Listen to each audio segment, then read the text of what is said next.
श्री दत्त शेतकरी विकास पॅनल कडून संवाद दौऱ्यास सुरुवात। सभासदांनी आम्हाला पाठबळ द्यावं, गणपतराव पाटील। श्री दत्त शेतकरी सहकारी साखर कारखान्याच्या सत्ताधारी गटाच्या श्री दत्त शेतकरी विकास पॅनल कडून आज श्री दत्त देवस्थान नरसीवाडी येथे श्रीफळ वाढवून संवाद दौऱ्यास सुरुवात करण्यात आली। चेअरमन उद्यान पंडित गणपतराव पाटील आणि मान्यवरांच्या हस्ते श्री दत्त चरणी श्रीफळ वाढवण्यात आला।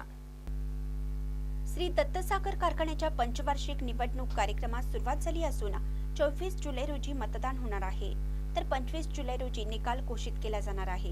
या पार्श्वभूमीवर सत्ताधारी गटाकडून आज संवाद दौरा सुरू करण्यात आला। यावेळी बोलताना गणपतराव पाटील म्हणाले, सत्ताधारी गटाकडून सभासद शेतकऱ्यांच्या सर्वांगीण विकासासाठी नेहमीच प्रयत्न केले जातात। ऊस विकास योजना राबवून एकरी 150 ते 200 टनाचं उद्दिष्ट घेऊन कारखाना काम करत असताना यामध्ये मोठं यश येत आहे।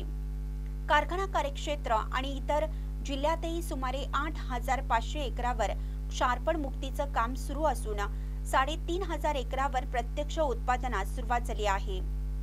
त्यामुळे शेतकऱ्यांच्या जीवनात आर्थिक स्थैर्य प्राप्त झालं आहे।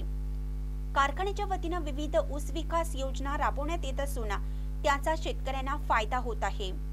सत्ताधारी गटानं कायमच सभासदांच्या हितालाच सर्वोच्च प्राधान्य देऊन आतापर्यंत काम करत असल्यानं सर्व सभासदांचा निश्चितच आम्हाला विश्वास आणि पाठिंबा मिळेल।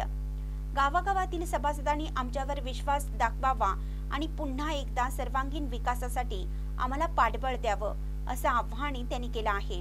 आमच्या पॅनलचा प्रचार उद्यापासून सुरू होणार आहे। प्रत्येक सभासदांना आमची भूमिका आणि कारखाना कसं चालला हे सगळ्यांना समजून देऊन सर्वांनी आम्हाला मतं देऊन आम्हाला निवडून द्यावं एवढे आवाहन करण्याच्या दिशेने आम्ही उद्यापासून करणार आहे। यावेळी श्री दत्त साखर कारखान्याचे सर्व विद्यमान संचालक, कर्नाटक व महाराष्ट्रातील सभासद, शेतकरी मोठ्या संख्येने उपस्थित होते।